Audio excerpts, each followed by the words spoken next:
નમસ્કાર વિદ્યાર્થી મિત્રો, MS પાવર જીકે પ્લેટફોર્મ પર આપનું હાર્દિક સ્વાગત છે। વિદ્યાર્થી મિત્રો, આજે આપણે સામાન્ય જ્ઞાનનો ભાગ 19 લઈને તમારી આગળ ઉપસ્થિત થયા છીએ। તો વિદ્યાર્થી મિત્રો, સમયનો બગાડ કર્યા વગર જોઈએ આજનો પ્રશ્ન નંબર 1। ભારતના બંધારણની કઈ અનુસૂચિમાં પક્ષાંતર વિરોધી કાયદાની જોગવાઈ કરવામાં આવી છે? તો વિદ્યાર્થી મિત્રો, આપણો જવાબ રહેશે ઓપ્શન બી, 10મી અનુસૂચિમાં। 10મી અનુસૂચિમાં ભારતના બંધારણની પક્ષાંતર વિરુદ્ધ કાયદાની જોગવાઈ કરવામાં આવી છે। જોઈએ નેક્સ્ટ પ્રશ્ન। વાતાવરણના કયા વિભાગમાં ઋતુઓની રચના જોવા મળતી નથી? તો વિદ્યાર્થી મિત્રો, આપણો જવાબ રહેશે ઓપ્શન બી, સમતાપમંડળ વિભાગમાં ઋતુઓની રચના જોવા મળતી નથી। જોઈએ નેક્સ્ટ પ્રશ્ન। પતંગ ચગાવવા માટે બાળકો ધાબા પર ગયા, રેખાંકિત ક્રિયા વિશેષણનો પ્રકાર જણાવો। પતંગ ચગાવવા માટે બાળકો ધાબા પર ગયા એટલે વિદ્યાર્થી મિત્રો ત્યાં સ્થળ દર્શાવે છે, તો આપણે જવાબ આવશે ઓપ્શન એ, સ્થળવાચક વિશેષણ। સ્થળ દર્શાવે છે માટે આપણે સ્થળવાચક વિશેષણ જોઈએ। નેક્સ્ટ પ્રશ્ન। કીકો ઊભો થયો ને રડવા લાગ્યો, રેખાંકિત કૃદંત ઓળખાવો। કીકો ઊભો થયો ને રડવા લાગ્યો, રેખાંકિત કૃદંત ઓળખાવો। તો રડવા એટલે કહેવાનો મતલબ કે આપણો જવાબ આવશે ઓપ્શન સી, એ ત્વર્થ કૃદંત। જોઈએ નેક્સ્ટ પ્રશ્ન।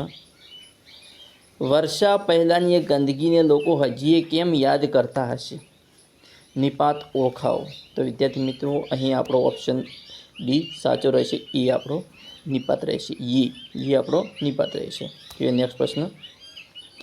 ગુજરાતના ગૌરવ સમા જમશેદજી તાતા અને દાદાભાઈ નવરોજીનું જન્મ સ્થળ કયું છે? તો વિદ્યાર્થી મિત્રો, આપણો જવાબ રહેશે ઓપ્શન બી, નવસારી। જમશેદજી તાતા અને દાદાભાઈ નવરોજીનું જન્મ સ્થળ કયું છે? નવસારી। વિદ્યાર્થી મિત્રો, આજનો પ્રશ્ન તમારા માટે।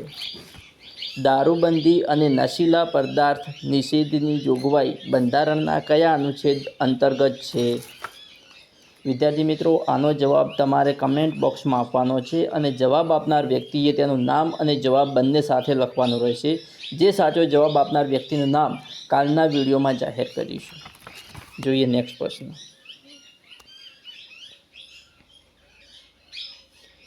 જનાવરની જાન કોની કૃતિ છે? જનાવરની જાન કૃતિ કોની છે? તો વિદ્યાર્થી મિત્રો, આપણો જવાબ રહેશે ઓપ્શન સી, નવલરામ પંડ્યાની। જનાવરની જાન નવલરામ પંડ્યાની છે। જોઈએ નેક્સ્ટ। સા વિદ્યાયા વિમુક્તે કોનું ધ્યેય વાક્ય છે? સા વિદ્યાયા વિમુક્તે કોનું ધ્યેય વાક્ય છે? તો આપણો જવાબ રહેશે ઓપ્શન બી, ગુજરાત વિદ્યાપીઠનું ધ્યેય વાક્ય છે, સા વિદ્યાયા વિમુક્તે। જોઈએ નેક્સ્ટ પ્રશ્ન। નીચેનામાંથી કયો સાહિત્ય પ્રકાર અલગ પડે છે? તો જોઈએ તો વિદ્યાર્થી મિત્રો, આખ્યાન, પદ્યવાર્તા અને કાફી સેમ છે, જ્યારે પ્રબંધ એ અલગ પડે છે। આપણો જવાબ રહેશે ઓપ્શન બી, પ્રબંધ। જોઈએ નેક્સ્ટ પ્રશ્ન। અલંકાર ઓળખાવો। હું અલબેલી વીણું વનની વેલીને થાવ કેલી કેલી। અલંકાર ઓળખાવો। હું અલબેલી વીણું વનની વેલીને થાવ કેલી કેલી। વિદ્યાર્થી મિત્રો, જોઈએ તો અહીં શબ્દનો પ્રાસ બેસે છે। જોઈએ તો બેલી, વેલી અને કેલી, આ 3 શબ્દનો પ્રાસ બે છે।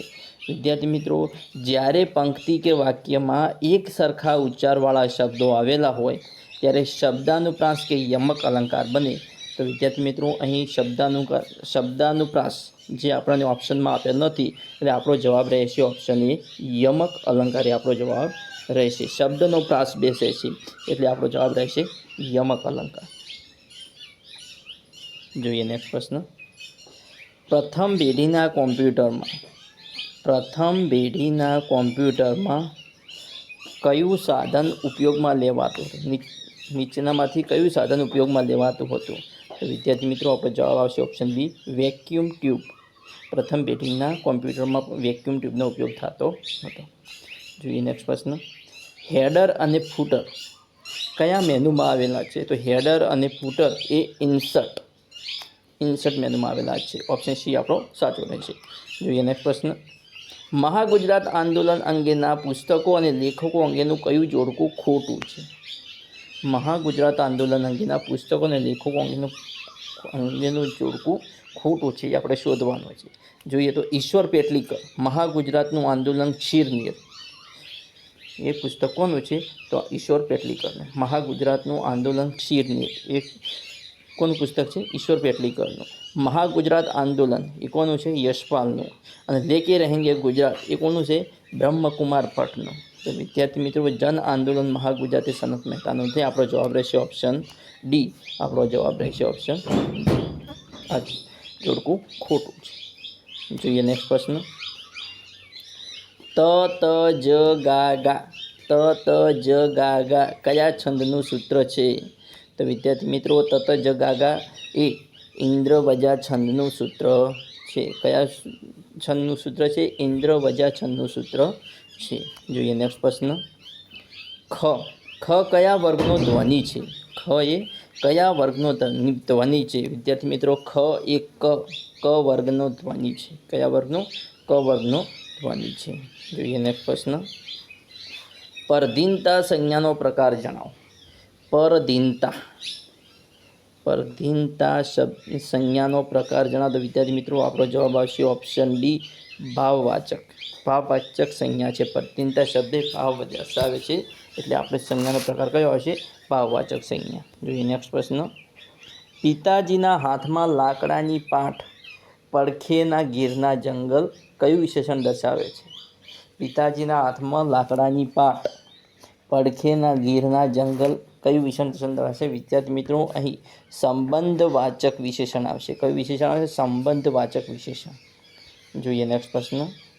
જે સર્વનામને બીજા શબ્દની અપેક્ષા રહે તે કયું સર્વનામ કહેવાય? જે સર્વનામને બીજા શબ્દની અપેક્ષા રહે તે કયું સર્વનામ કહેવાય? તો વિદ્યાર્થી મિત્રો, એને સાપેક્ષ સર્વનામ કહેવાય. જેને એક બીજા શબ્દને જોડ્યા વગર એ શબ્દનું બીજા શબ્દની એને અપેક્ષા રહે જ છે. જોઈએ તો જેમ તેમ, જેવું તેવું જેવા શબ્દો એ સાપેક્ષ સર્વનામના શબ્દો છે. જોઈએ નેક્સ્ટ પ્રશ્ન. પાદરની થોડે દૂર માત્ર ખેતર જ દેખાતા હતા. પાદરની થોડે દૂર માત્ર ખેતર જ દેખાતા હતા. વાક્યમાં સીમાવાચક નિપાત કયો છે?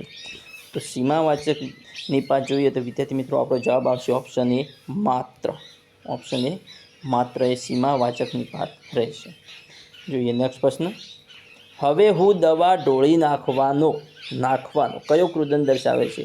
નાખવાનો પર અંડરલાઈન આપણને આપી દઈ છે. નાખવાનો કયો કૃદંત દર્શાવે છે? તો વિદ્યાર્થી મિત્રો, જોઈએ તો આપણને જવાબ મળશે ઓપ્શન ડી, વિધ્યર્થ કૃદંત જવાબ આવે. કયો કૃદંત? વિધ્યર્થ કૃદંત આપણો જવાબ રહેશે. જોઈએ નેક્સ્ટ પ્રશ્ન. મેં ટાઢું હિમ જેવું શરબત પીધું. મેં ટાઢું હિમ જેવું શરબત પીધું. આ વાક્યમાં ગુણવાચક વિશેષણ જણાવો. તો વિદ્યાર્થી મિત્રો, અહીંયા ગુણ કયો છે? મેં ટાઢું હિમ જેવું શરબત પીધુંમાં ગુણ કયો છે? તો ટાઢું. તો વિદ્યાર્થી મિત્રો, આપણો જવાબ આવશે ઓપ્શન એ, ટાઢું. ટાઢું એ ગુણ દર્શાવે છે.